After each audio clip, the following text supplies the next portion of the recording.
है ना। आज तो संडे भी है ना। अब आपके स्कूल स्कूल की भी खुलने की मुझे इंफॉर्मेशन मिल रही है। मैं देखते हैं अभी what happen.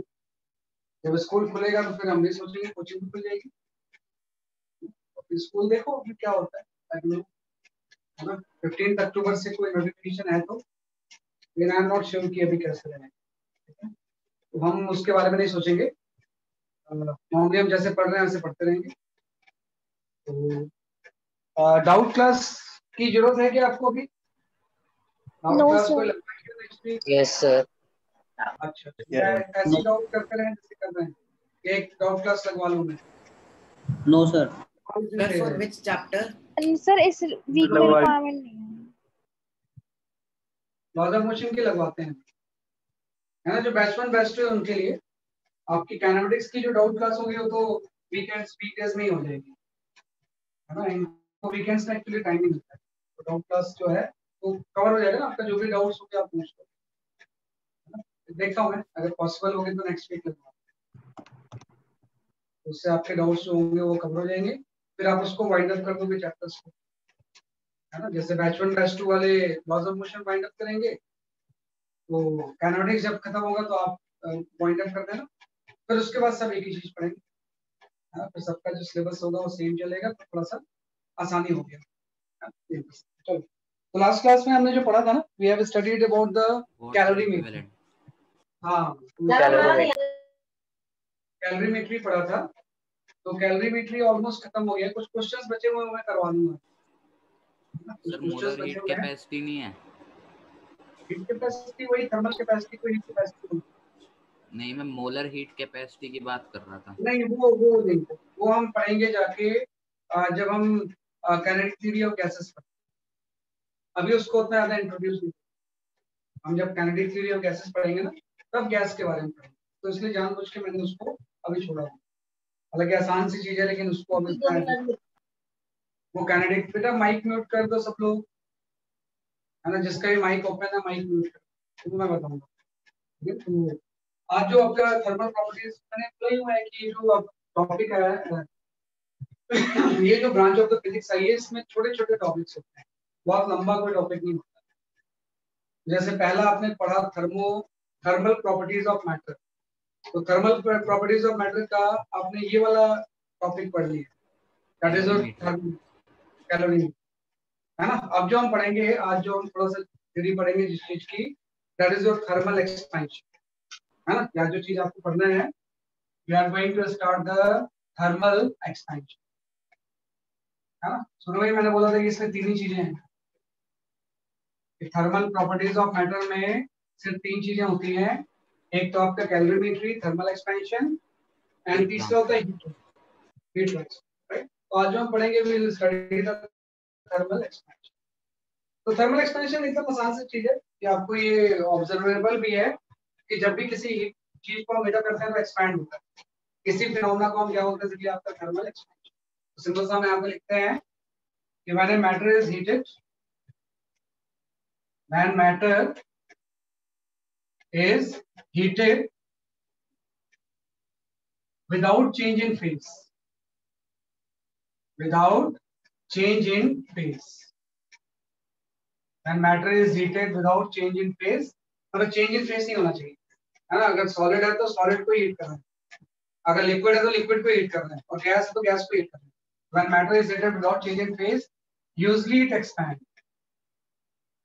usually it expands, है ना। phenomena called as thermal expansion, phenomena called thermal expansion, है ना। ये आपका थर्मल एक्सपेंशन है कि जब भी आप किसी मैटर को हीट अप करते हो तो यूजली वो एक्सपैंड होता है, और इसी फिनोमेना को हम क्या बोलते हैं, सके आपका thermal expansion.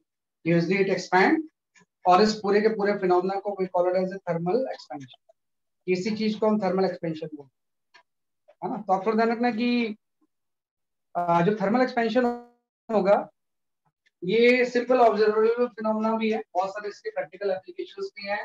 Like railway tracks के बीच में जो हम गैप रखते हैं, उसी वजह से रखते हैं क्योंकि वो एक्सपैंड हो जाता है।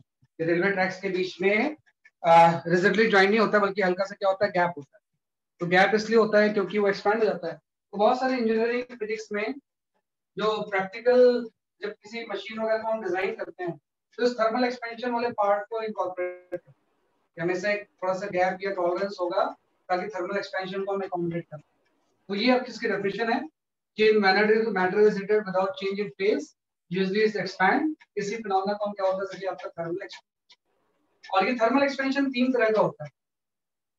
पहला जो थर्मल एक्सपेंशन होता है उसको हम बोलते हैं लीनियर एक्सपेंशन। पहला क्या होता है जैसे आपका लीनियर एक्सपेंशन। दूसरा होता है एरियल एक्सपेंशन। दूसरा जो होता है this is known as areal expansion. और जो थर्ड होता है that is your volume expansion. Volume expansion है ना। वॉल्यूम एक्सपेंशन को ही sometimes we call as a cubical expansion. जो वॉल्यूम एक्सपेंशन है क्यूबिकल एक्सपेंशन क्या होता है जैसे आपके सेम किया। तो linear expansion, areal expansion, volume या क्यूबिकल एक्सपेंशन। तो जो लीनियर एक्सपेंशन होता है इसमें हम बात करते हैं चेंज इन लेंथ है ना। We can talk about the change in length. और जो एरियल एक्सपेंशन होता है इसमें हम बात करते हैं change in area. We can talk about the change in area.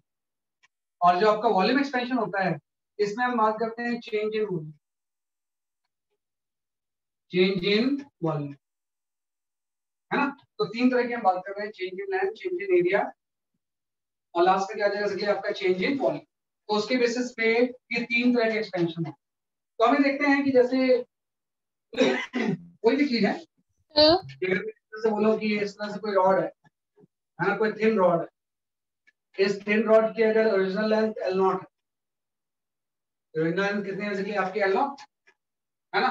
तो जैसे आप इसका टेम्परेचर बढ़ाओगे इसके लेंथ में इंक्रीज हो जाएगा और ये इंक्रीज बहुत कम होता है। ध्यान रखना कि जो शुरू में डायग्राम था उसमें रॉड का लेंथ तो फिट में था, लेकिन जो एक्सपेंशन हो रहा था वो बेसिकली आपका इंचेस में ही हो रहा था, या अगर ये मीटर में दिया हुआ है तो एक्सपेंशन मिलीमीटर के ऑर्डर में ही होता है। वैसे नहीं कि एक्सपेंड हो गए 1 मीटर से 2 मीटर का हो जाएगा। थर्मल एक्सपेंशन बहुत कम होता है तो ये एक्सपेंड हो जाएगा। तो अब इसकी फाइनल लेंथ जो हो जाएगी वो आपकी L0 प्लस डेल्टा है। डेल्टा L इसमें चेंज इन लेंथ हो जाएगा। जैसे आप इसका टेम्परेचर इनिशियल लेंथ अगर L है तो फाइनल लेंथ कितनी हो जाएगी L0 प्लस डेल्टा। तो ये जो चेंज इन लेंथ है, अगर हम बात करेंगे चेंज इन लेंथ सर में जो चेंज इन लेंथ होगा है ना डेल्टा है। वो एक बार एल हम ये बोलते हैं कि डेल्टा है। एक बार एल नॉट बोलो, ये जो डेल्टा है एक बार एल नॉट बोलो, रिपीट कर दीजिए। मतलब L0 ओरिजिनल लेंथ है यार। L0 इसका ओरिजिनल लेंथ है, टेंपरेचर बढ़ाएंगे तो आप लेंथ L0 प्लस डेल्टा है। तो जब चेंज लेंथ की हम बात करेंगे सर आपने वॉल्यूम एक्सपेंशन के नीचे क्या लिखा है? वॉल्यूम एक्सपेंशन के नीचे में लिखा है cubical expansion. Cubical expansion, volume expansion को ही हम क्यूबिकल एक्सपेंशन भी बोलते हैं, एक ही चीज है ना। तो volume expansion and cubical expansion क्या होता है इसका आपका सेम चीज। तो अगर L0 इसका ओरिजिनल लेंथ है तो जैसे मैं टेंपरेचर बढ़ाऊंगा अब इसका लेंथ, तो जो चेंज होगा ये दो फैक्टर के ऊपर डिपेंड है ना। एक तो ये डिपेंड करता है कि ओरिजिनल लेंथ कितनी है डायरेक्टली प्रो, जितना ज्यादा लेंथ होगा चेंज इन लेंथ उतना ही ज्यादा। और दूसरा डिपेंड करता है टेंपरेचर चेंज क्यों, directly proportional to the change in temperature. कि जितना ज्यादा टेंपरेचर में इंक्रीज होगा लेंथ उतनी बढ़ती जाएगी और जितना ज्यादा डिक्रीज होती जाएगी। इंक्रीज डिक्रीज दोनों हो सकते हैं, इंक्रीज भी हो सकता है डिक्रीज भी हो सकता है। तो change in length is directly proportional to the original length and also change in length is directly proportional to the change in temperature. लेकिन ये दोनों फैक्टर नहीं, it depends on the material also कि भाई ये रॉड किस चीज का बना हुआ है। स्टार्टिंग में वही तो एग्जांपल था, सेम टेंपरेचर चेंज से अलग अलग मटेरियल का एक्सपेंशन क्या होगा डिफरेंट होगा। तो जब हम इन सबको कंबाइन करेंगे तो हम इसको इस तरह से लेते हैं, जो चेंज इन लेंथ होगा ये आपका हो जाएगा L0 अल्फा इंटू डेल्टा।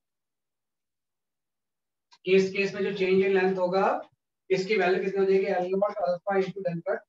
एक प्रोपोर्शनल साइन रहा है, या आप इसको मत लिखो, आप इसी को सीधे लिखो। जो चेंज इन लेंथ की वैल्यू होगी ultimately L0 alpha into delta T के ऊपर डिपेंड करेगा। L0 एक्चुअल है, कांस्टेंट है। हाँ alpha is a constant. L not जो है ओरिजिनल लेंथ है, delta T is the change in temperature, और ये जो अल्फा है एक कांस्टेंट ऑफ प्रोपोर्शनलिटी। हाँ, इसको हम बोलते हैं सर मटेरियल कांस्टेंट। इसको हम बोलते हैं coefficient of thermal expansion. Sir इस ये अल्फा को हम अपनी एक नाम देते हैं, this is known as a coefficient of thermal expansion. Coefficient of क्या हो जाएगा सर, आपका थर्मल एक्सपेंशन। और जो कोएफिशिएंट ऑफ थर्मल एक्सपेंशन होता है, this is the property of material. ये क्या हो जाएगा सर, आपका प्रॉपर्टी ऑफ मटेरियल। तो डिफरेंट डिफरेंट मटेरियल का अल्फा डिफरेंट डिफरेंट है ना। तो भाई हो सकता है किसी चीज का अल्फा कम होगा, तो अल्फा कम होगा तो कम एक्सपेंड होगा, अल्फा ज्यादा होगा तो ये क्या होगा सर, आपका ज्यादा होगा। तो ध्यान रखना कि चेंज इन लेंथ जो होगा वो L nought alpha in delta T. Alpha is a constant, उसी को हम बोलते हैं कोएफिशिएंट ऑफ थर्मल एक्सपेंशन। और ये किसकी प्रॉपर्टी होती है, प्रॉपर्टी ऑफ मटेरियल होती है। और ये आपको गिवन होता है ना कि भाई एल्युमिनियम का अल्फा इतना है ना, स्टील का अल्फा इतना है ना, हर डिफरेंट सब्सटेंस का अल्फा क्या होगा सर, आपका डिफरेंट है ना। तो बस पता है ये तो चेंज इन लेंथ हो गया।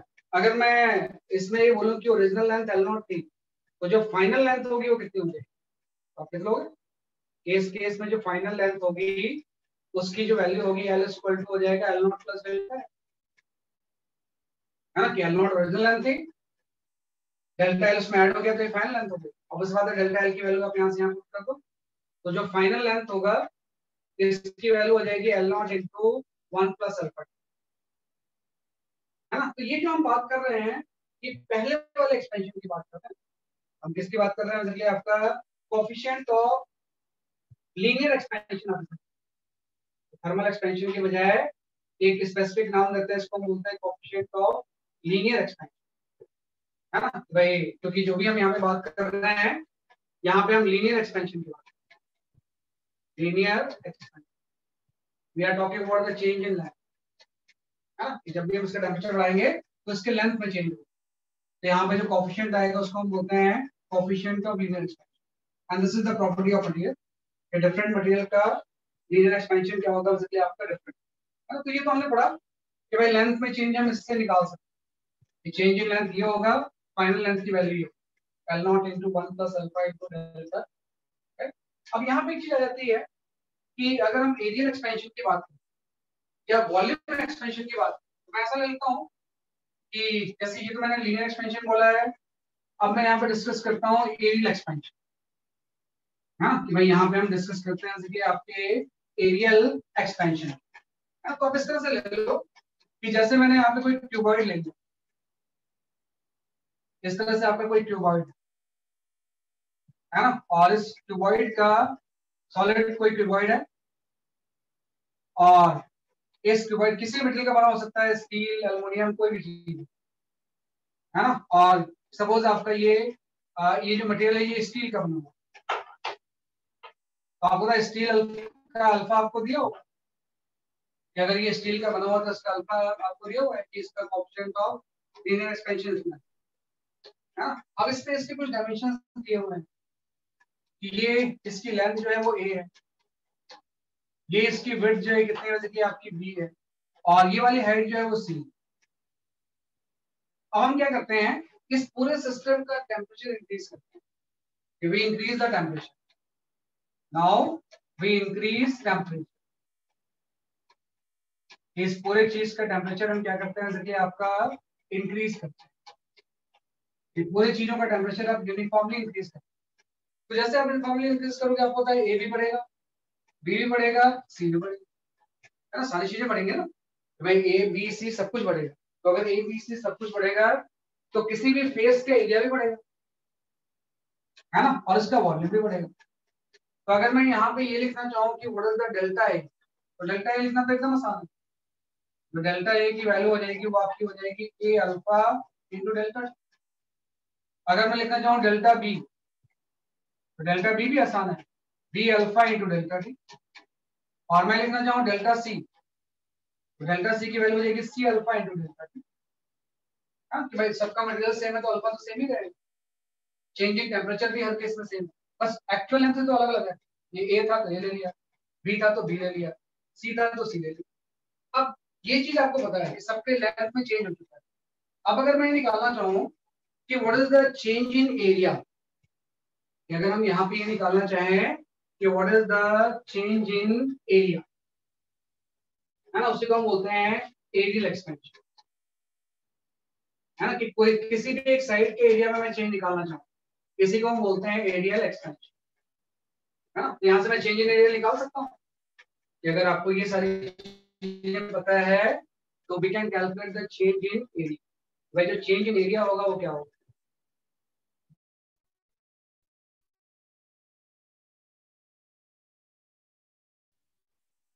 तो जो चेंज इन जो चेंज इन एरिया होगा ये आपका हो जाएगा, आप ध्यान से लिखना, into B plus delta B minus A B. Sir ये हॉलो बॉक्स है, बॉक्स हॉलो। अगर आप करें चेंज इन एरिया की, किसकी बात कर रहे हैं, इस सरफेस की एरिया चेंज की बात कर रहे हैं, ये हम बात किसकी कर रहे हैं, कि आपके इस सरफेस एरिया की चेंज की बात। तो आपको तो इसका ओरिजिनल एरिया तो ये भी था, लेकिन जब आप टेम्परेचर बढ़ाओगे तो ए प्लस डेल्टा ए हो जाएगा, बी प्लस डेल्टा बी हो जाएगा, और फाइनल एरिया बी हो जाएगा ना। तो फाइनल एरिया में से इनिशियल एरिया माइनस करेंगे तो क्या लेगा, चेंज इन एरिया। यहाँ से डेल्टा ए आ गया, जो चेंज इन एरिया होगा इसकी वैल्यू हम यहाँ से निकालेंगे। तो इसमें हम करते क्या है, इसको थोड़ा सा एक प्रोसेस यूज करते हैं, इस पूरे से ए बी कॉमन ले लो, इस पूरे से ए बी आप कॉमन ले लो। तो जैसे मैं ए बी यहाँ पे कॉमन लूंगा, यहाँ पे आ जाएगा 1 प्लस डेल्टा ए बाई,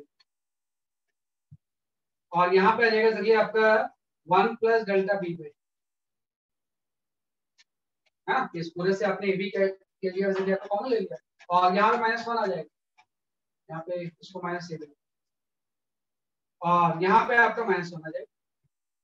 ये बोला आपने फाइनल एरिया हो गया टेम्परेचर चेंज करने के बाद, और ये ओरिजिनल एरिया था, तो फाइनल माइनस ओरिजिनल एरिया क्या हो जाएगा, चेंज इन एरिया। तो ये टर्म आ गया, है ना। अब आप थोड़ा सा ध्यान दो कि जो डेल्टा ए बाई ए होगा वो किसके इक्वल होगा, ये डेल्टा ए है, डेल्टा ए को ए से आप डिवाइड कर दो, तो डेल्टा ए बाई ए की वैल्यू जो हो जाएगी वो अल्फा डेल्टा टी हो जाएगी। डेल्टा ए बाई ए जो होगा अल्फा डेल्टा टी हो जाएगा, सेम ये भी हो जाएगा, और सेम ये भी चीज हो जाएगी। तो हम यहाँ पे जो डेल्टा ए बाई ए है इसकी जगह पे 1 प्लस डेल्टा टी, ये आपका हो गया डेल्टा ए, इस ए बी को आप ए नॉट लिख दो ओरिजिनल एरिया, और यहाँ पे ये वाली जो चीज आ गई ये 1 प्लस अल्फा डेल्टा टी का होल स्क्वायर, क्योंकि ये भी अल्फा डेल्टा टी हो जाएगा, ये भी अल्फा डेल्टा टी हो जाएगा, तो इसका स्क्वायर हो जाएगा -1, ये आ गया, है ना। इस ए बी की जगह मैंने ए नॉट लिखा, एक्चुअल एरिया जो ये इनिशियल एरिया इसके कितना था कि आपका ए नॉट। यहाँ पे एक इंपॉर्टेंट चीज है कि जो ये अल्फा का ऑर्डर होता है ना, ये इंपॉर्टेंट, ये अल्फा का किस ऑर्डर में होता है, भाई जो भी हम अल्फा ले रहे हैं कितना होता है, 100 होता है, 10 होता है, किस चीज के ऑर्डर में होता है। तो अल्फा का जो ऑर्डर होता है, यहाँ पर इंपॉर्टेंट चीज है, order of alpha is 10 to the power -5 पर डिग्री सेल्सियस। अल्फा की वैल्यू कोई बहुत लार्ज नहीं होती, बल्कि बहुत कम होती है। इसका जो हमेशा जब निकालोगे तो आगे के न्यूमेरिकल वैल्यू चेंज होते रहेंगे, लेकिन ये एक्चुअली 10 to the power -5 पर डिग्री सेल्सियस का ऑर्डर होता है, हाँ, 10 to the power -5 पर डिग्री सेल्सियस के क्या होते हैं। तो ये लास्ट स्टेप कैसे किए सर? बोलो क्या बोल रहे हो यार, सर ये लास्ट स्टेप कैसे?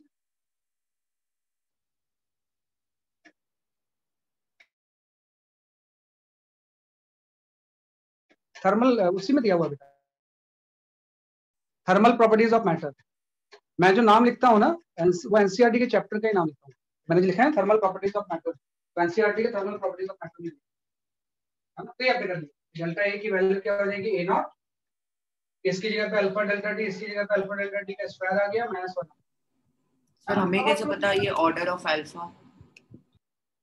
वो निकाला है हमने एक्सपेरिमेंटली निकाला है, एक्सपेरिमेंट परफॉर्म करके, कि आपने ले लिया होगा, जैसे स्टील ले लिया है ना, तो स्टील का टेम्परेचर आपने 20 से बढ़ा दिया, हाँ, तो मैं आप निकाल सकते हो ना यहाँ से एक्सपेरिमेंटली स्केल लेके, कोई भी स्टील का सपोज रॉड है, इसकी ओरिजिनल लेंथ अगर आपको पता है वो L नॉट इतना है ना, और एक्सपेरिमेंटली आप डेल्टा एल मेजर कर लो कितना हुआ, तो अल्फा की वैल्यू यही तो हो जाएगी, delta L by L naught into delta T. क्या आपने इसका टेम्परेचर बढ़ाया तो चेंज इन टेम्परेचर पता है, एक्चुअल लेंथ पता है, और स्केल से चेंज इन लेंथ मेजर करते हैं। तो जब हम ये निकालेंगे ना तो हमेशा ये बहुत कम होता है, तो चेंज इन लेंथ ही बहुत कम होता है। मैंने बोला अगर ये मीटर में भी है तो चेंज इन लेंथ तो मिलीमीटर में होता है, तो ये मिलीमीटर में है, ये मीटर में। तो अल्फा का ऑर्डर ऑलमोस्ट जो होता है वो 10 टू द पावर -5 पर डिग्री सेल्सियस हो। इसकी यूनिट हो जाएगी ना पर डिग्री सेल्सियस, तो ये दोनों की यूनिट तो कैंसिल हो जाएगी, 1 बाई चेंज इन टेम्परेचर, तो पर डिग्री सेल्सियस हम, तो ऑर्डर बहुत कम होता है।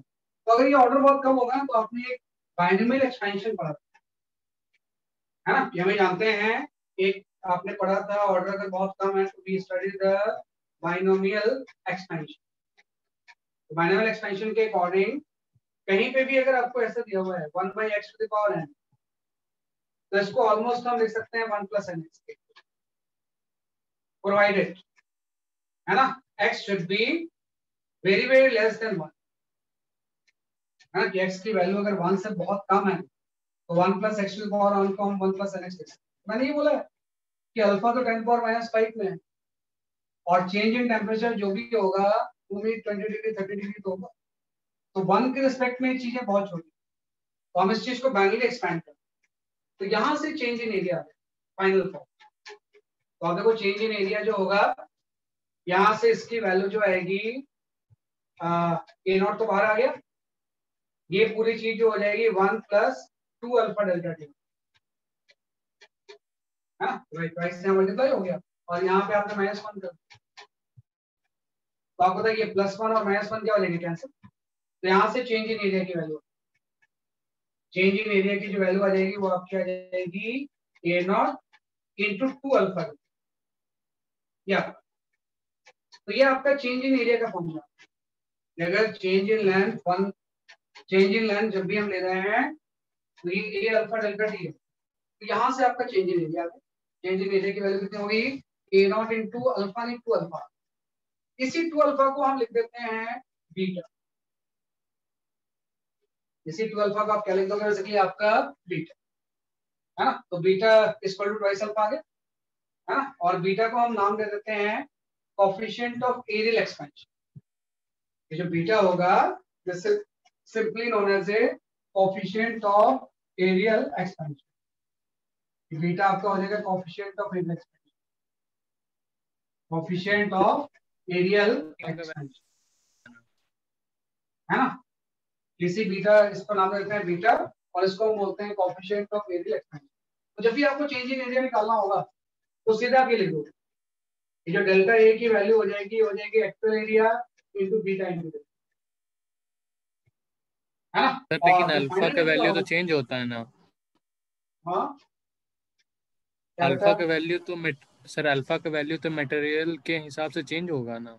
यस हाँ सर, चलिए बिल्कुल सही है, बिल्कुल सही है, तो सर मटेरियल के फिर हिसाब से चेंज होगा तो बीटा की भी मटेरियल के हिसाब से चेंज होगा। तो फिर सर यहाँ पर 10-5 पर डिग्री सेल्सियस हम लोग हर केस में कैसे ले सकते हैं? यस सर, इसलिए ले सकते हैं बेटा, जो चेंज होगा वो ये वैल्यूज चेंज होंगी, आप समझ रहे मेरी बात, यहाँ पे 2 आएगा या 3 आएगा, आप समझ रहे मेरी बात, यानी इंटीग्रल मल्टीपल्स 2 होंगे। आएगा या 3 आएगा, ऑर्डर का मतलब होता है पावर सेम है, किसी मेटल का हो सकता है 2 × 10⁻⁵, किसी चीज सर का यानी 3 इंटीग्रल × 10⁻⁵, मल्टीपल्स। हाँ, और किसी चीज का मे बी 10⁻⁵ से और कम भी हो सकता है, 3 × सपोज 10⁻⁶ किसी का, मतलब ये ऑर्डर जो होगा वो 10⁻⁵ से आप देखिए, है ना, कि भैया -6 भी हो सकता है, तो जो भी होगा अगर इस ऑर्डर में आ गया है, ऑर्डर का मतलब एग्जैक्ट वैल्यू थोड़ी होती है, ऑर्डर का मतलब हम एक आइडिया दें। बाइनोमियल एक्सपेंशन एक बार रिपीट कर दीजिए। फाइनल एक्सपेंशन में है क्या 1 plus X to the power n जो है ये अप्रॉक्सीमेटली इक्वल हो जाएगा 1 प्लस nx, n यहाँ मल्टीप्लाई हो जाता है अगर ये होगा, जो 1 प्लस अल्फा रूल है क्या? 1 प्लस अल्फा डेल्टा टी जो होगा अगर ये स्क्वायर है तो 2 यहाँ मल्टीप्लाई होगा, n की जगह पे 2 है ना, तो 1 प्लस 2 अल्फा डेल्टा टी, ऐसा करने से थोड़ा सिंप्लीफिकेशन हो गया, 1 और -1 कैंसिल हो गई आपका, तो यहाँ से चेंज इन एरिया का फॉर्मूला आ गया ए नॉट बीटा इंटू डेल्टा, और एक बार चेंज इन एरिया आ गया तो फाइनल एरिया आ जाएगा, ये आ जाएगा ए नॉट इंटू 1 प्लस। तो जैसे आपने चेंज इन लेंथ निकाला, चेंज इन लेंथ की वैल्यू जो होती थी वो L nought alpha into delta T होती, वैसे चेंज इन ये क्या हो जाएगा A nought beta into delta. Beta इसमें क्या हो जाएगा सर आपका कोएफिशिएंट ऑफ एरियल एक्सपेंशन है ना। और ध्यान रखना फॉर सेम मटेरियल हम यहाँ पे एक वर्ड यूज करेंगे कि for same material beta is equal to twice alpha है। सेम मटेरियल की अगर हम बात करें तो बीटा की वैल्यू किसकी इक्वल हो जाएगी ट्वाइस ऑफ अल्फा। हाँ, बीटा इज इक्वल टू क्या हो जाएगा सर आपको ट्वाइस ऑफ। अगर किसी मटेरियल का आपको अल्फा पता है तो उसको डबल कर देंगे तो उसी मटेरियल का बीटा। इसी को हम बोलते हैं चेंज इन एरिया। ये आपका चेंज इन एरिया। सर ये इंक्रीज इन लेंथ हमेशा यूनिफॉर्म कैसे होगा सर? अगर हम ए बी सरफेस को हीट करेंगे तो वो थोड़ा एनर्जी को एब्जॉर्ब कर लेगा ना, तो यूनिफॉर्म नहीं होगा सर। तो देखो बेटा वही चीज है ना कि जैसे सरफेस पे तो कोई फ्रिक्शनलेस नहीं होता ना, क्या सरफेस कोई फ्रिक्शनलेस होता है? नहीं सर। मानते हैं ना फ्रिक्शनलेस, वैसे यहाँ ही मान लिया हमने। शुरू में ही अगर आप कॉन्ट्रडिक्शन लेके चलोगे तो फिर तो कोई थ्योरी हम समझ ही नहीं पाएंगे। तो शुरू में स्टार्टिंग में सिंपल चीज भाई यूनिफॉर्मली हम किसी मैकेनिज्म से इसके टेम्परेचर को अगर हम बढ़ाते हैं तो ऐसा होगा। सब जो भी इंक्रीजिंग टेम्परेचर है हर जगह पे सेम, तो पहले स्टैंडर्ड रिजल्ट लेके चलो, बाद में फिर उसको हम प्रैक्टिकल चीजों में अप्लाई करेंगे। तो फिर तो कोई थ्योरी हम समझ ही नहीं पाएंगे। प्रोजेक्टाइल में क्या वैक्यूम होता है? नहीं होता। वैक्यूम मान के चलो शुरू में आप एयर फ्रिक्शन जी का वेरिएशन सब ले लोगे तो कुछ नहीं समझ पाओगे। तो स्टार्टिंग में समझने के लिए तो यहाँ से आपने डेल्टा ए की वैल्यू आपने इसके। तो ये दो तरह की हमने बात की है, area expansion and linear expansion. ऐसे आपका आ जाएगा वॉल्यूम एक्सपेंशन के बारे में। Sir hello sir.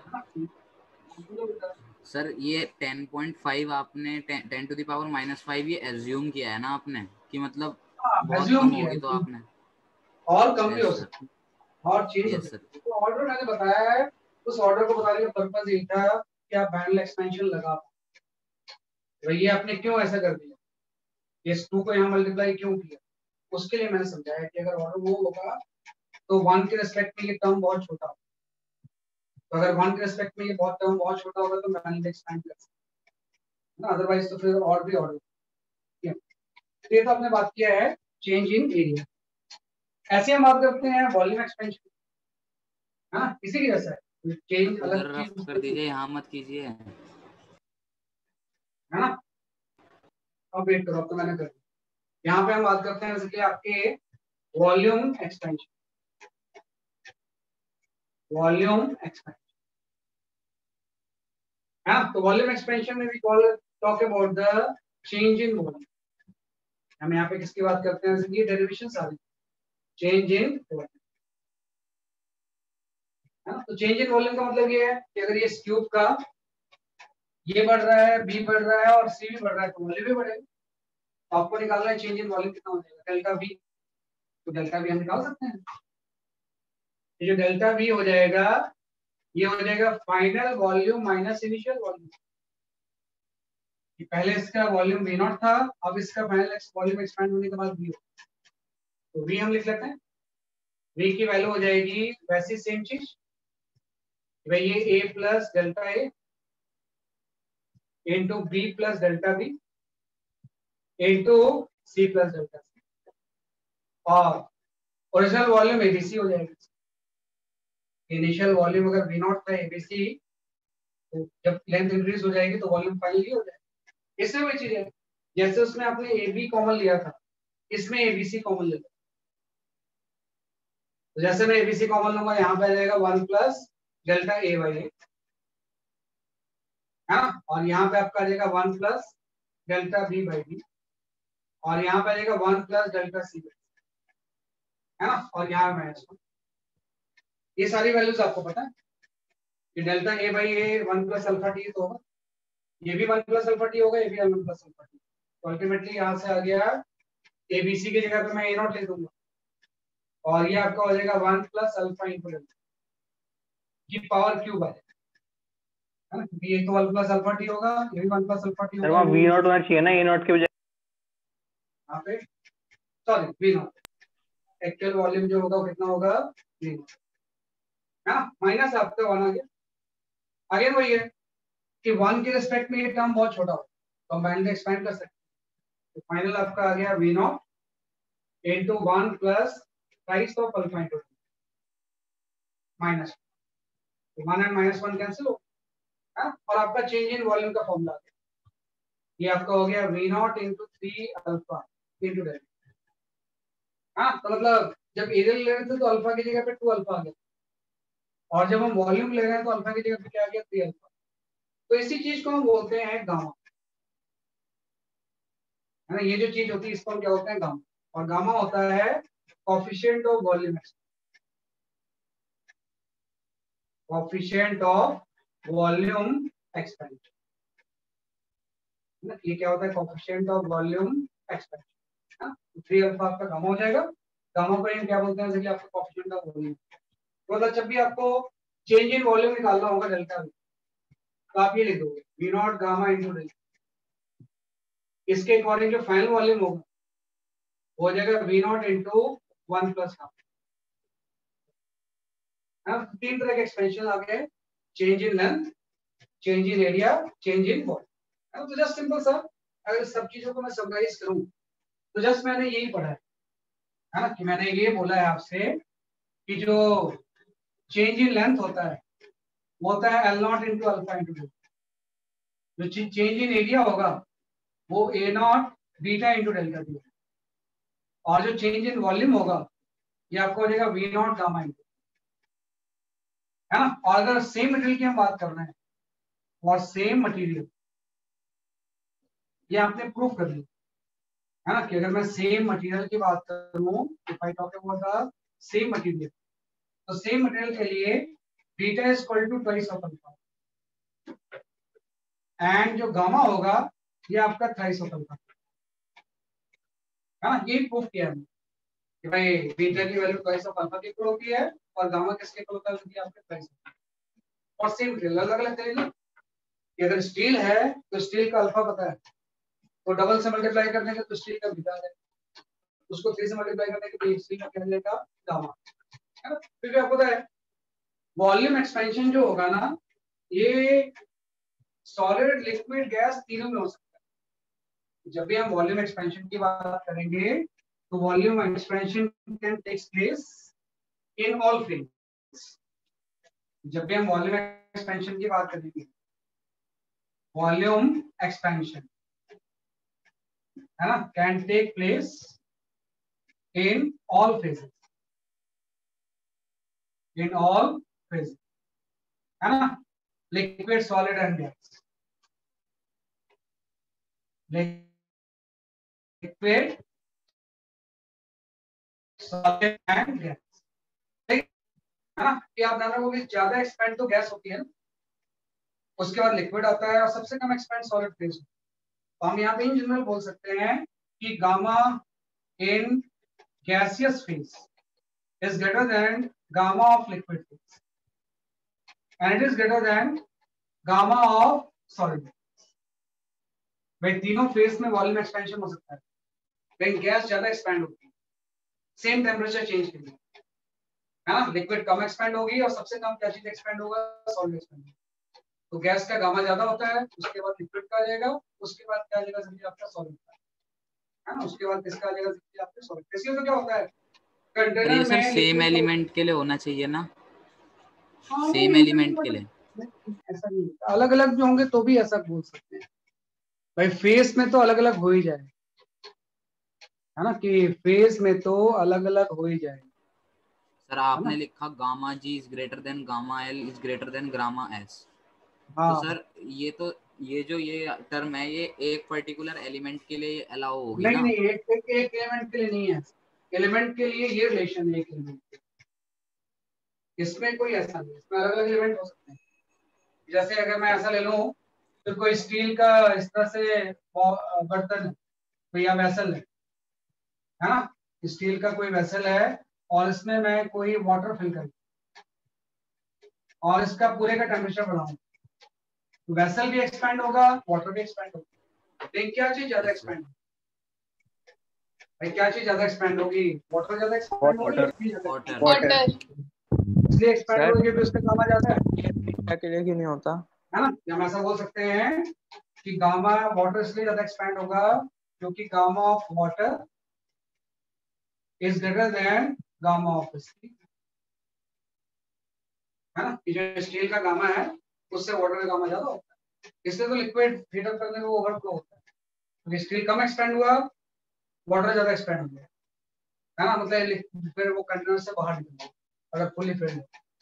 तो ये ध्यान रखना कि ये कोई जरूरी एक ही नहीं है, ये एक ही के लिए होता है ना? कि भाई जो स्टील है उसके लिए मैंने ये रिलेशन किया कि अगर आपको अल्फा ऑफ स्टील पता है तो उसका डबल बीटा ऑफ स्टील, उसका 3 टाइम्स क्या होगा गामा ऑफ स्टील। इसको हम सेम मटेरियल के लिए यूज, ये तो अलग अलग के लिए भी सही है, डिफरेंट सब्सटेंस के लिए भी फेस के अकॉर्डिंग गामा को हम कंपेयर कर सकते हैं। सर ये एरिया में नहीं होता कि गैस अगर हीट होगी देखो तो बेटा एरिया तो डिफाइंड ही नहीं होती, गैस की तो वॉल्यूम में डिफाइंड होती है ना, गैस का एरिया कैसे डिफाइन करो? कोई रिजिड बॉडी थोड़ी है ना? की लेंथ भी नहीं होती।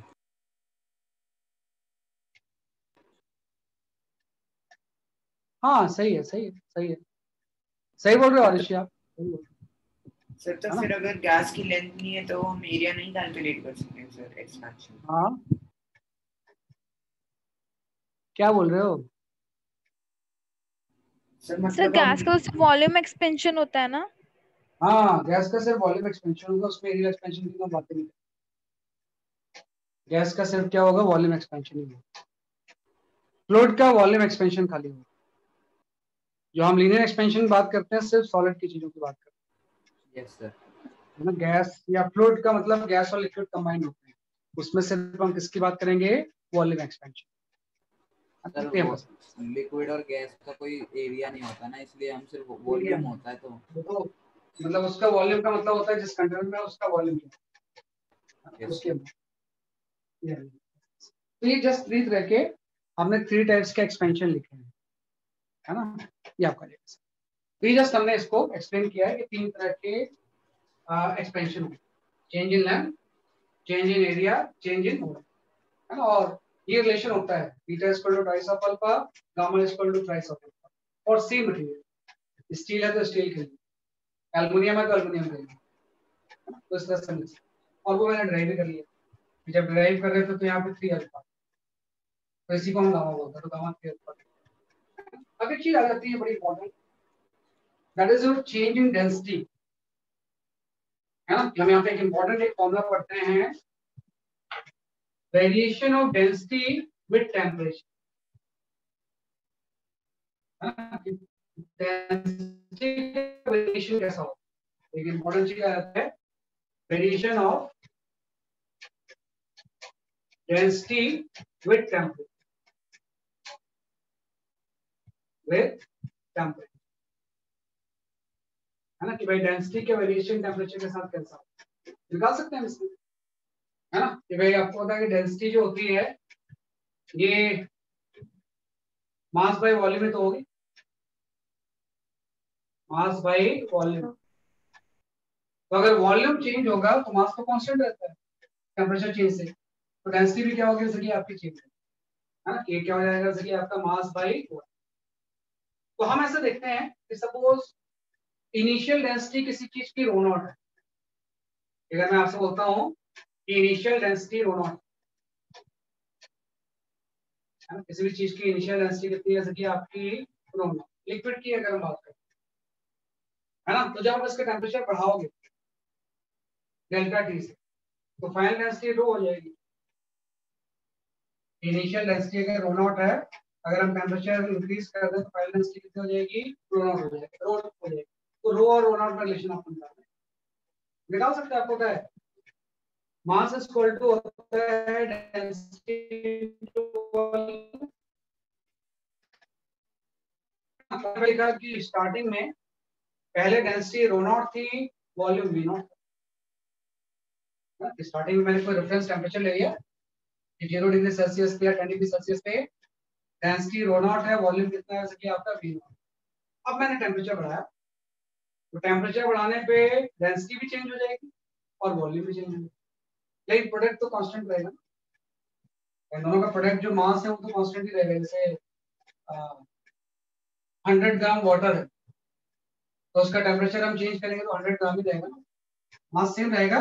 डेंसिटी एंड वॉल्यूम का प्रोडक्ट कांस्टेंट, मतलब अगर वॉल्यूम बढ़ रहा है ना, कि वॉल्यूम अगर इंक्रीज हो रहा है तो डेंसिटी डिक्रीज होगी। तो जब भी हम वॉल्यूम टेम्परेचर बढ़ाएंगे तो वॉल्यूम अगर बढ़ेगा तो डेंसिटी की वैल्यू क्या होगी, डिक्रीज, ताकि दोनों का प्रोडक्ट क्या रहे जैसे कि आपका कांस्टेंट। तो यहाँ से आपको ये निकालना है कि अगर स्टार्टिंग में डेंसिटी रो नॉट है तो फाइनल डेंसिटी क्या होगी, हम यहाँ से निकाल सकते हैं। यहाँ से रो इक्वल टू हो जाएगा आपका rho nought into V nought by V, और v की वैल्यू आप यहाँ से पुट कर दो, rho nought into V nought, V की जगह पे आ जाएगा V nought into 1 plus gamma delta T increase in temperature आ गया। गामा उस लिक्विड की प्रॉपर्टी जिसका कि हम वॉल्यूम में चेंज निकालते हैं। यहाँ से वी नॉट तो कैंसिल होगा, तो यहाँ से रो की वैल्यू है ना, रो इक्वल टू हो जाएगा rho nought into 1 plus gamma delta. तो ये डेंसिटी का वेरिएशन है। सर ये फाइनल डेंसिटी है। अगर स्टार्टिंग में डेंसिटी रो नॉट, सर वो रो फाइनल डेंसिटी है ना, rho final density after increase in temperature, इसको मैं बोल रहा हूँ इनिशियल डेंसिटी है, और ये रो जो है ये फाइनल डेंसिटी है ना। तो रो नॉट अगर आपको पता है 1 प्लस अल्फा गामा डेल्टा से डिवाइड करेंगे तो फाइनल डेंसिटी आती है ना। तो इन जनरल जब हम टेम्परेचर बढ़ाते हैं तो डेंसिटी डिक्रीज होती है ना। In general if we increase the temperature then density decreases, है ना। यहाँ पे मैं एक चीज लिखूंगा, in general when we increase temperature, है ना, density decreases,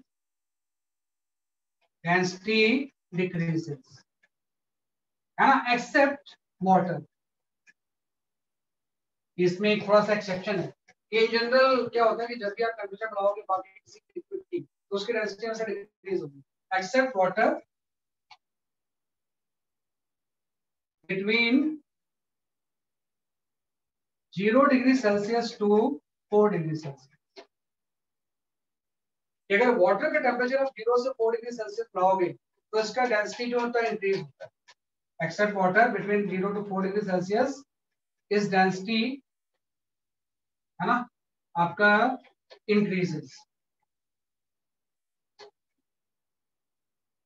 इस density increases. Sir means volume कम होता है इस टेम्परेचर पे। हाँ मैं बता दूं, आफ्टर 4 डिग्री सेल्सियस है ना, इस डेंसिटी डिक्रीजेस एज यूजुअल, इस डेंसिटी decreases as usual, है ना। तो इन जनरल मैंने बोला है कि when we increase the temperature density decreases except water between 0 to 4। ये वाटर का टेम्परेचर अगर 0 से 4 आप बढ़ाओगे तो उसका डेंसिटी इंक्रीज और 4 डिग्री सेल्सियस के बाद फिर से डिक्रीज होगा। तो इसलिए कई बार बोलते हैं कि वाटर का बिहेवियर जो है वो आपका एनालोमस है ना। इसी कंसेप्ट को हम बोलते हैं एनालोमस बिहेवियर ऑफ वाटर। वाटर का जो बिहेवियर है ना वो एनालोमस है, एनालोमस बिहेवियर ऑफ वाटर, है ना। बाकी सारे जो लिक्विड हैं वो यूजली सेम बिहेवियर होता है कि अगर आप टेम्परेचर बढ़ाओगे तो डेंसिटी डिक्रीज होगी, लेकिन वाटर का जो डेंसिटी होता है बिटवीन 0 टू 4 डिग्री सेल्सियस ये थोड़ा सा एनालोमस है ना। डेंसिटी टेम्परेचर बढ़ाने पे इसकी डेंसिटी बढ़ती है, मतलब 4 डिग्री सेल्सियस पे वाटर की डेंसिटी मैक्सिमम है कि वाटर की डेंसिटी 4 डिग्री सेल्सियस पे क्या हो जाएगी, मैक्सिमम। हां 4 डिग्री सेल्सियस पे वाटर की डेंसिटी क्या हो जाएगी, मैक्सिमम। मतलब अगर हम वाटर के लिए यहाँ पे डेंसिटी का टेम्परेचर के साथ ग्राफ बनाएं सर, एक्सिस का हम डेंसिटी ले लें, ये उसका मतलब उसका फिर वो केमिस्ट्री से एक्सप्लेन होता है, मतलब कुछ उसकी केमिकल प्रॉपर्टीज होती है, मतलब वो फिर उसको फिजिक्स में एड्रेस नहीं करते। फिजिक्स में तो जस्ट ऑब्जर्वेशन है ना। हम ये बोल देंगे कि उसका कोएफिशिएंट नेगेटिव होता है, है ना, बिटवीन 0 to 4 डिग्री सेल्सियस इसका कोफिशिएंट गामा नेगेटिव है, तो गामा नेगेटिव होगा तो एक्चुअली में डेंसिटी बढ़ जाएगी। अब वो गामा नेगेटिव क्यों होता है, वो उसकी जो मॉलिक्यूलर कंपोजिशन के ऊपर डिपेंड है ना, कि वो किसके ऊपर डिपेंड करता है, मॉलिक्यूलर कंपोजिशन। तो वो आपके यहाँ पे डिपेंड है। बस आपको ध्यान रखना कि 0 to 4 डिग्री सेल्सियस के बीच में इसका डेंसिटी इंक्रीज होगा। मतलब अगर आप डेंसिटी का टेम्परेचर के साथ ग्राफ बनाओगे तो ये ग्राफ आपका इस तरह से, भाई अगर मैं 0 डिग्री सेल्सियस से स्टार्ट कर रहा हूँ तो 4 डिग्री सेल्सियस पे डेंसिटी मैक्सिमम, डेंसिटी जो होगी ये 4 डिग्री सेल्सियस पे क्या हो जाएगी, मैक्सिमम। सर और भी सब्सटेंसेस होते हैं ना जो एनोमलस एक्सपेंशन दिखाते हैं? फिलहाल नहीं, अभी तक तो वाटर ही, उसके अलावा कोई सब्सटेंस नहीं। सर वाटर का ही बिहेवियर एनोमलस है, और ये एनोमलस बिहेवियर अगर नहीं होता तो जो पोलर रीजन है, नॉर्थ पोल और साउथ पोल, उस पे कोई मरीन लाइफ होती है। इस एनोमलस बिहेवियर की वजह से मरीन लाइफ, अदरवाइज वहां पर तो सब चीज आपको होता है ना, वहां पे ऊपर तो आइस की लेयर होती है लेकिन अंदर वाटर होता है, तो अंदर में वाटर इसी बिहेवियर की वजह से। मैं एक्सप्लेन करूंगा कि कैसे वो चीज होती है। फिलहाल आप ध्यान रखो कि भाई नेचर का एक बड़ा अजीब सा चीज है, फिजिक्स में हम नेचर के बारे में तो पढ़,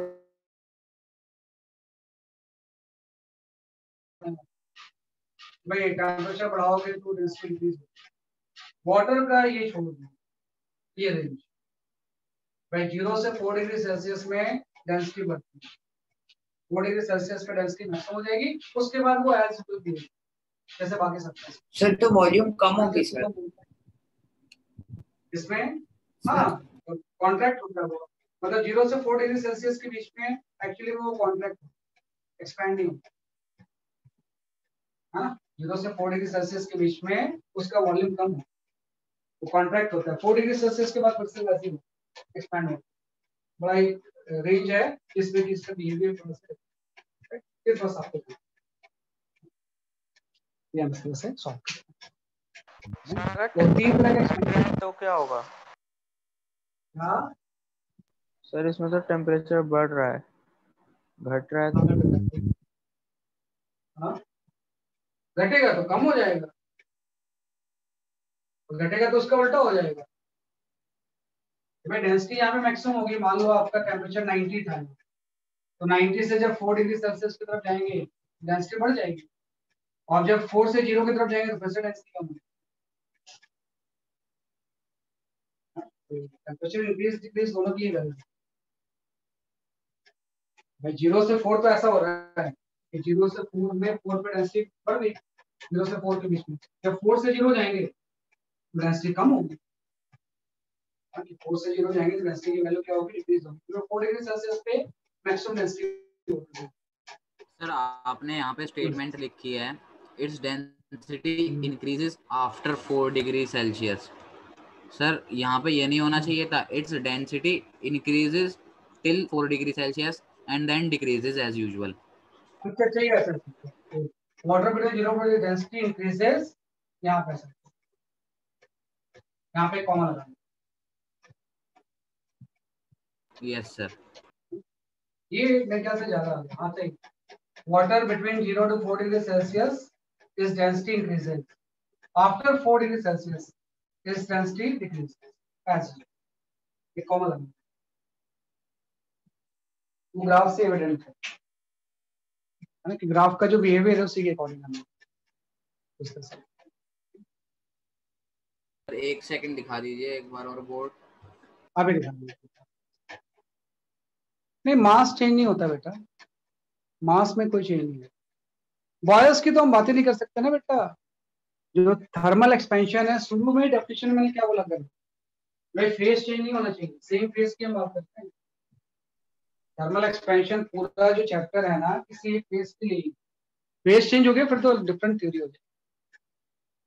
स्टार्टिंग में डेफिनेशन में देखो क्या लिखा था मैंने, हो गया sir, when matter is heated without change in face, जब विदाउट चेंज इन फेस की बात कर रहे हैं तो वाटर बॉयल नहीं होगा ना, वाटर वाटर ही रहेगा। जो भी बात कर रहे हैं 100 डिग्री सेल्सियस से कम की बात है, जब तक वो वेपर नहीं निकलना। एक्सपेंशन का मतलब ही है विदाउट चेंजिंग, फिर तो अलग थ्योरी तो स्टीम में कन्वर्ट होगा वो अलग है ना। सेम फेज की हम बात कर रहे हैं। देखो हर डेफिनेशन जो है ना करेक्ट एकदम लिखी होती है, क्या करेक्ट। अगर मैं वो वर्ड में शुरू में नहीं लिखता विदाउट चेंजिंग फेज, फिर तो आप चेंजिंग फेज भी करना है। इसमें चेंजिंग फेज नहीं होगा, सॉलिड है तो सॉलिड ही रहेगा, लिक्विड है तो लिक्विड ही रहेगा, गैस है तो गैस ही। हम फेज चेंज की इसमें बात करें। तो इसी के ऊपर जो अभी तक आपने पढ़ा है, वैसे तो इसमें भी और भी बहुत कुछ है, बहुत टेक्निकल चैप्टर, इसमें एक से एक चीजें आती हैं। फिलहाल हमने थोड़ा सा बेसिक्स पढ़ा है, तो इस बेसिक्स के ऊपर मैं कुछ क्वेश्चंस आपको उसको आप अटेंड करो, फिर हम आगे।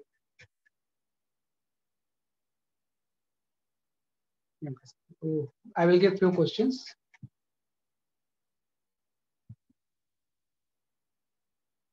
Thermal expansion.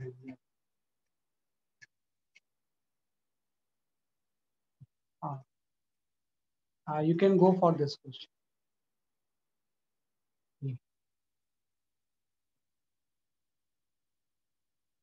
जो भी अभी तक आपने पढ़ा उसके बेसिस।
हाँ सही है। साक्षी Mishra, your answer is correct. Vivek, your answer is correct. Arushi, your answer is correct.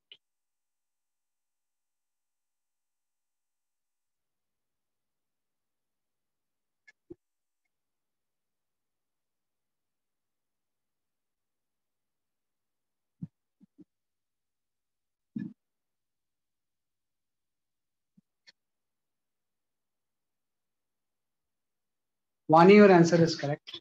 Manasvi, your answer is correct. Piyush and Red, सबके सही आंसर है, सबके सही आंसर है, सबके सही आंसर है। Riya, your answer is correct. Harshit Virwal, your answer is correct.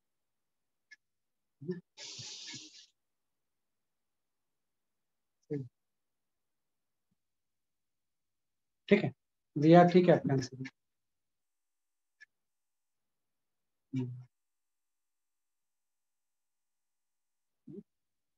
ठीक है, यहाँ बोल सकते हैं। कार्तिकेय त्यागी, your answer is correct.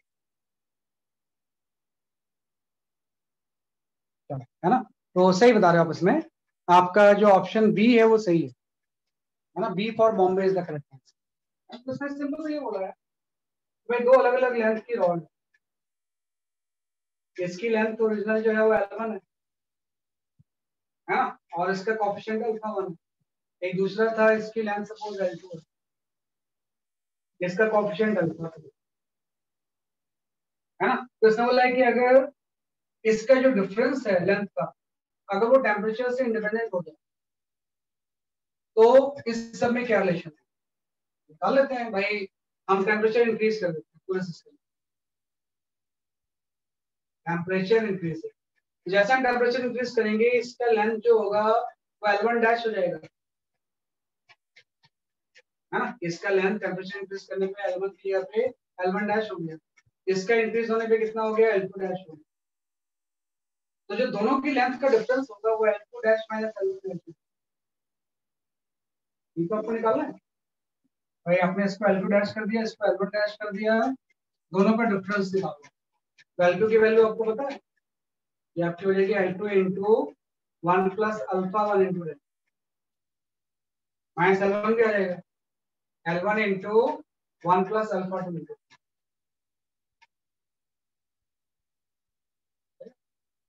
है ना, दोनों का मैंने डिफरेंस निकाल लिया। जैसे मैं डिफरेंस निकालूंगा यहाँ पे आपका आ जाएगा L2 माइनस L1, है ना, प्लस यहाँ पे आपका आ जाएगा L2 alpha 1 delta T minus L1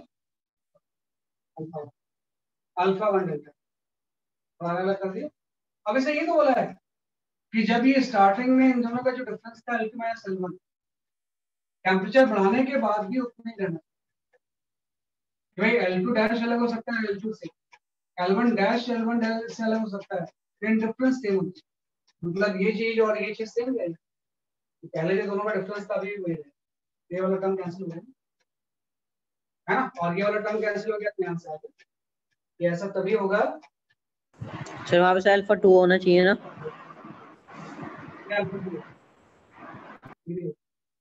हाँ भाई, जहाँ पे L2 है वहाँ पे अल्फा 2, जहाँ पे L1 है वहाँ पे अल्फा, यहाँ से आप आ गया। ये ऐसा तभी होगा जब L2 अल्फा 2 किसके इक्वल हो जाएगा, L1, है ना, कि अगर कंडीशन सेटिस्फाई होगी तो इन दोनों रॉड का जो डिफरेंस होगा वो टेम्परेचर से डिपेंड, तो आपका बी फॉर मामला सही आंसर दे रखा है। जस्ट आपने एक्सप्लेनेशन यस सही है। Ekagra Jain, your answer was correct. Ayush, your answer was correct.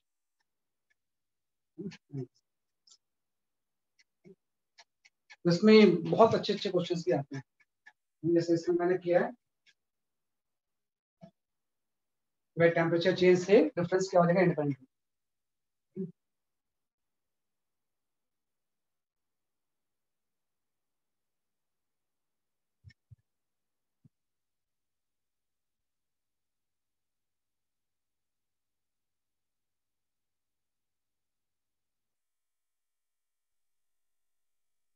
Sir board दिखाना।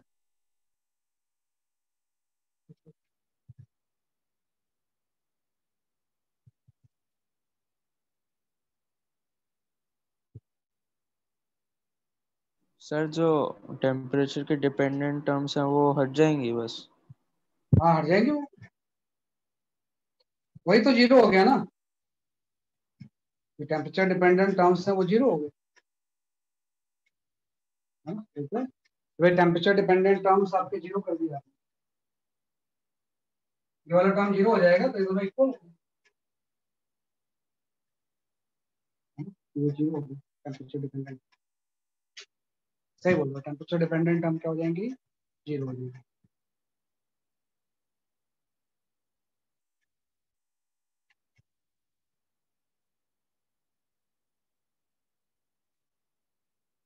है ना?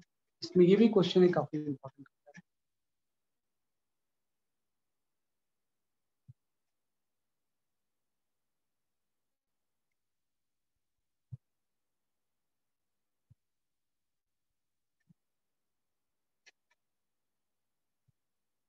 आपको L1 L2 का रेशियो निकालना है कितना होगा, मतलब कोई डेरिवेशन है ये, इसमें L1 L2 का रेशियो कितना होगा मुझे बताना है।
एपेक्स ट्रायंगल का एपेक्स होगा बेटा,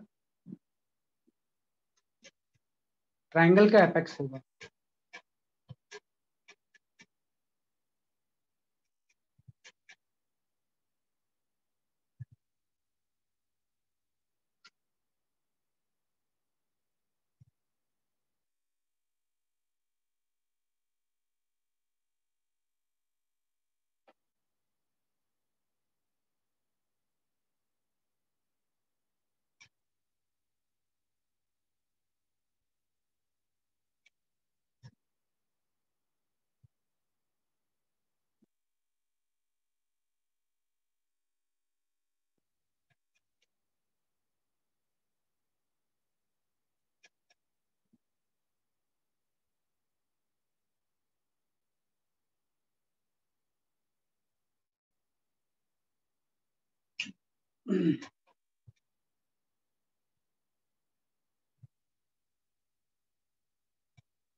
अभी तक कोई आंसर सही नहीं आया।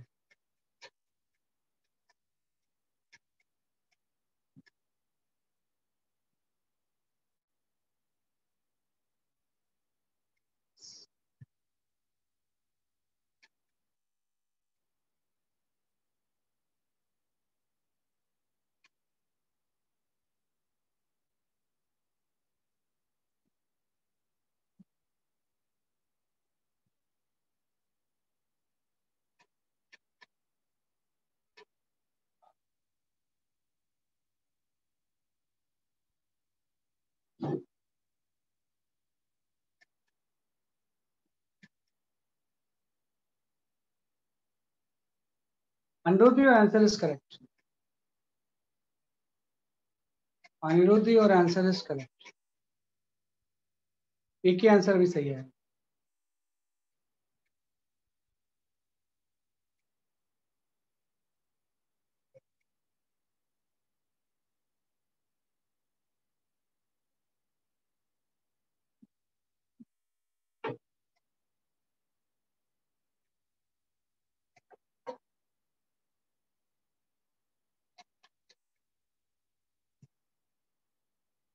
हाँ, Vani, your answer is correct.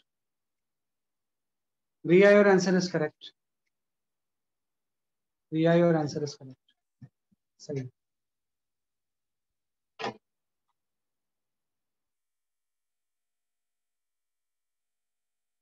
Ayati Joshi, your answer is correct.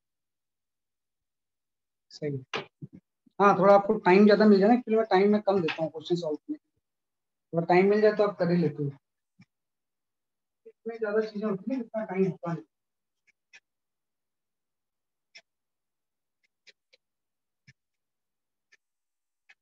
सही है। Ayush, your answer is correct. Manasvi, your answer is correct. सही, ठीक बता रहे हैं। आपका आंसर बिल्कुल सही है कि L1/L2 का जो रेशियो होगा, है ना, ये आपका सही बताया इन्होंने। एक डेरिवेशन है भाई, L1 और L2 का जो रेशियो होगा वो आपका रहेगा ट्वाइस ऑफ अल्फा 2/अल्फा। ये रेशियो है ट्वाइस ऑफ अल्फा 2/अल्फा। कि अगर इसकी एपेक्स और बेस के बीच की डिस्टेंस ये h चेंज नहीं, h रिमेन अनचेंज, मतलब ये लेंथ बढ़ सकता है, ये भी लेंथ बढ़ सकता है, ये भी लेंथ बढ़ सकता है, लेकिन एच सेम है। एच तभी सेम रहेगा जब L1 L2 का रेशियो स्टेट है ना। If H is independent of temperature, independent of क्या हो जाएगा, टेम्परेचर, है ना। अगर H इंडिपेंडेंट ऑफ टेम्परेचर होगा तो हम ऐसा लिख सकते हैं। तो सिंपल चीज देखो, हमने थोड़ा सा डेरिवेटिव पढ़ा था कि भाई कभी भी स्मॉल चेंज कहीं पे अगर इन्वॉल्व, कहीं भी small change involve, we can use derivative, we can use derivative। कहीं भी स्मॉल चेंज इन्वॉल्व है तो हम डेरिवेटिव यूज कर सकते हैं। जैसे एरर्स में हम डेरिवेटिव यूज करते हैं, तो एरर बहुत कम होता था, एरर बहुत कम होता है इसलिए डेरिवेटिव यूज करते थे। कहीं भी स्मॉल चेंज अगर इन्वॉल्व है तो हम क्या कर सकते हैं, डेरिवेटिव यूज कर सकते हैं। मतलब ये जो चीज है delta L equal to L naught plus alpha into delta, है ना, sorry delta L equal to हो जाएगा L naught into alpha into delta, है ना। ये एल ले लो, ओरिजिनल लेंथ एल ले लेते हैं। तो यहाँ से डेल्टा एल बाई एल की वैल्यू क्या है, अल्फा इंटू डेल्टा टी, या इसको ऐसे ले लेते हैं delta L by delta T, है ना। ये जो वैल्यू आ गई वो अल्फा इंटू एल, हाँ। तो ये जो चीज था इसको मैं डीएल भी लिख सकता था, इस पूरे टर्म को ना, अब इसको ऐसे लिखिए, डेल्टा एल की जगह पे डीएल लिखो, इक्वल टू हो जाएगा एल अल्फा इंटू टी। जब भी स्मॉल चेंज इन्वॉल्व होता है तो ये लिख सकते हैं, मतलब यहाँ से जो डीएल बाई डी टी होगा इसकी वैल्यू अल्फा एल। और भी मेथड्स हैं लेकिन मैं बहुत अच्छा मेथड बता, कि जब भी स्मॉल एल चेंज यूज हो तो हम डेरिवेटिव यूज कर सकते हैं। डीएल बाई डी टी क्या हो जाएगा, differentiation of length with respect to temperature, equal to हो जाएगा अल्फा इंटू ओरिजिनल, है ना। तो आप यहाँ पे थोड़ा सा ध्यान दो कि अगर आप थोड़ा सा डिफरेंशिएशन यूज करोगे ना तो एक लाइन में इसका आंसर आ जाएगा। इसने बोला ये लेंथ L1 है, ये L2 H plus triangle, H की वैल्यू की हाइट है, तो H की वैल्यू पहले लिख लो कितनी होगी। तो अगर मैं इस ट्रायंगल में H की वैल्यू लिखना चाहूँ तो H स्क्वायर की वैल्यू ये हो जाएगी, H स्क्वायर आपका हो जाएगा L2 square minus L1 square by 4, ये हो जाएगा H square equal to L2 square minus L1 square by 4। इसमें L1 इज वेरिएबल, टेम्परेचर बढ़ाएंगे तो L1 चेंज होगा, L2 भी वेरिएबल है, L2 भी चेंज होगा, लेकिन H कांस्टेंट है ना विद टेम्परेचर। तो आप क्या करोगे, इसको टेम्परेचर के रिस्पेक्ट में डिफरेंशिएट कर दो, इस पूरे चीज को टेम्परेचर के रिस्पेक्ट में हम क्या करते हैं, डिफरेंशिएट। जैसे हम डिफरेंशिएट करेंगे यहाँ पे क्या आ जाएगा, twice of H into dH by dt, हां वही चेन रूट। L2 स्क्वायर क्या हो जाएगा, twice of L2 into dL2 by dt, और माइनस यहाँ पे कितना आ जाएगा, twice of L1 into dL1 by dt by 4 by 5। आपने पूरे को टेम्परेचर के रिस्पेक्ट में डिफरेंशिएट करना, इसका ये आ गया, इसका ये आ गया, इसका ये। अब आप देखो T वाला टर्म तो जीरो हो जाएगा ना, क्योंकि H कांस्टेंट है, H को तो कांस्टेंट रखना है आपको, ये वाला टर्म पूरा क्या हो गया, जीरो, है ना। And what is the dL2 by dt, यहां से देखो, यहां से dL2 बाई dt की जो वैल्यू होगी वो अल्फा 2 इंटू L2 हो जाएगी, है ना। dL2 बाई dt की वैल्यू क्या हो जाएगी, अल्फा 2 इंटू L2 हो जाएगी। यहां से आप टेक करो तो 0 L2 और ये आपका हो गया अल्फा 2 इंटू माइनस, यहाँ पे L1 बाई 2 आ गया, dL1 बाई dt, है ना। ये भी कितना हो जाएगा, अल्फा 1 इंटू L1। अब इससे आप सॉल्व करो कितना होगा, जैसे हम सॉल्व करेंगे इससे L1 L2 का रेशियो हो जाएगा, ये L1 बाई L2 की जो रेशियो होगी twice of alpha 2 by alpha. आपने हो सकता है डिफरेंट मेथड यूज किया होगा, लेकिन मैंने जानबूझ के ये बताया कि स्मॉल चेंज में हम डेरिवेटिव यूज कर सकते हैं। इस चेंज इसमें बहुत छोटा होता है तो इसमें क्या यूज कर लेंगे, डेरिवेटिव यूज कर लेंगे, तो इससे L1 बाई L2 की वैल्यू होगी। तो अगर L1 L2 का रेशियो इसके इक्वल होगा तो जितना मर्जी आप इसका टेम्परेचर बढ़ाते हो, ये सारी चीजें चेंज होते रहेंगी, लेकिन H की वैल्यू क्या हो जाएगी, कांस्टेंट। H जो रहेगा वो क्या रहेगा, सबसे आपका कांस्टेंट। हाँ, such that H remain constant, बिल्कुल सही। हाँ बोल सकते हैं, वही चीज है, वही चीज, H रिमेन कांस्टेंट। सर एक बार बोर्ड दिखा दो। मैं अभी तक नहीं।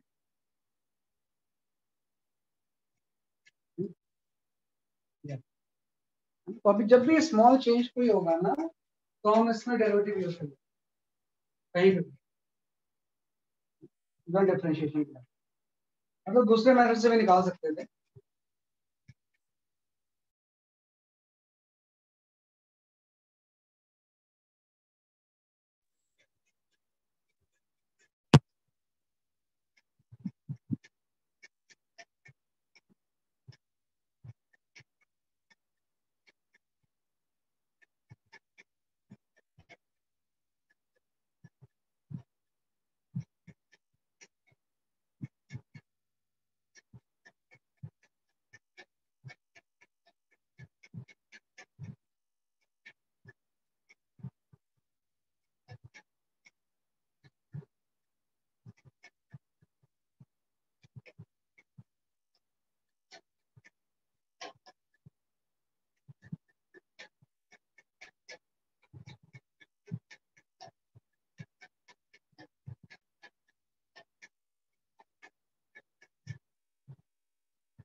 सर हाँ सर dl/dt अल्फा एल कैसे आया? भाई यहाँ से आ जाएगा ना भाई, डेल्टा एल को छोटा कर देंगे तो डीएल ही तो हो जाता है। डेल्टा एल ही तो डीएल होता है, चेंज ही तो कर सकते। डेल्टा एल की वैल्यू बहुत छोटी है तो उसे तो डीएल, डेल्टा टी की छोटी वैल्यू होगी तो एबीडी की होगी, तो डीएल। Yes sir. सर मुझे कैसे पता चला कि बहुत कम चेंज हो रहा है? हाँ हाँ, assume बहुत कर कम लेना। चेंज होगा।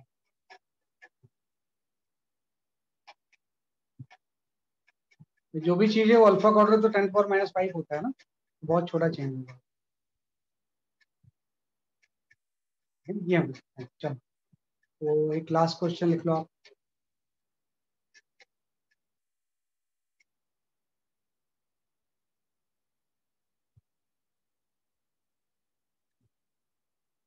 दो क्वेश्चन, अभी दो क्वेश्चन होंगे, ये तो आप तुरंत कर लोगे, इसके अलावा एक और क्वेश्चन है।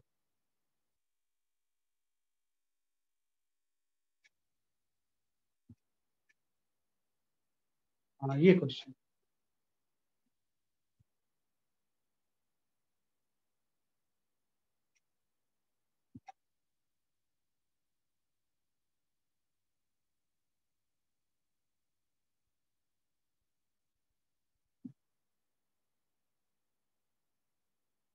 स्मॉल चेंज इन टेम्परेचर, देखो वर्ड यूज कर रहा है क्वेश्चन में, नहीं इसने वर्ड यूज किया है स्मॉल चेंज इन टेम्परेचर।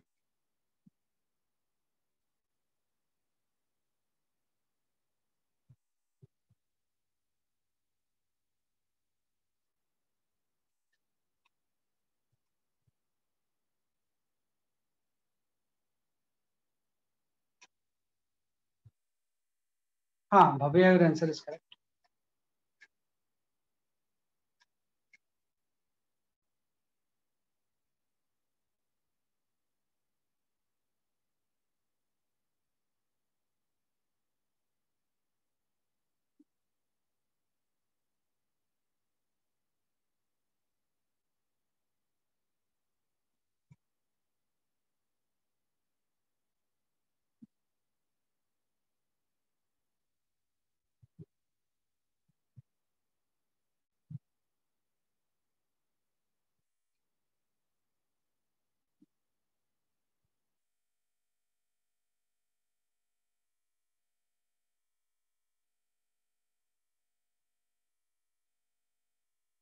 हाँ पीयूष झा सही है, रिया गुप्ता सही है ना? पीयूष झा सही है, वानी सही है, Aditya Gupta, your answer is correct, Nihal, your answer is correct.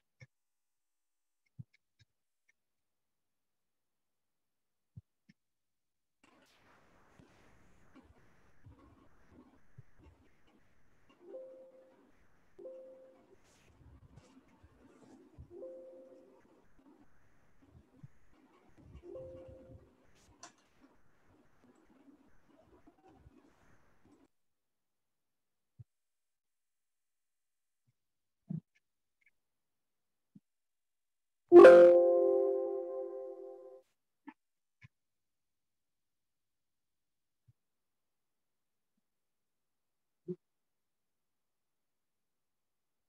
your answer is correct.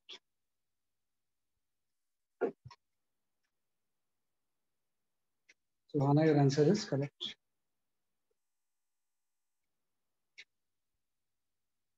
Manasvi, your answer is correct.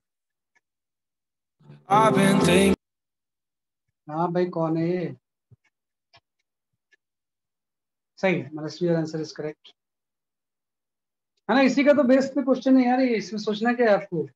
इसने इक्विलेटरल की बजाय इसने मतलब ये आइसोसेलेस के बजाय इक्विलेटरल बोल दिया इसने, है ना। कि आइसोसेलेस की बजाय इसने बोल दिया इक्विलेटरल है। तो इक्विलेटरल है मतलब सेम कंडीशन होगी L1 की गर्भ, सही आपका आंसर है। L1 इक्वल टू L2 हो जाएगा, हाँ भाई कुछ नहीं इसमें, भाई यही तो है। इसने बोला कि भाई आइसोसेलेस में ये दोनों साइड सेम थी, ये अलग है। अब इक्विलेटरल में तीनों साइड सेम हो जाएंगी, तो इसी कंडीशन में L1 इक्वल टू L2, जैसे हम L1 L2 equal to L2 put करेंगे, twice of alpha 2 by alpha 1 का जो अंडर रूट होगा ये 1 के इक्वल हो जाएगा।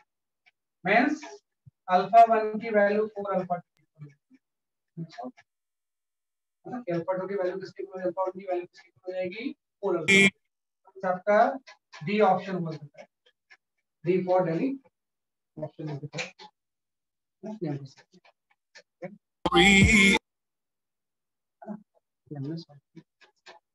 साक्षी मिश्रा सही आंसर है।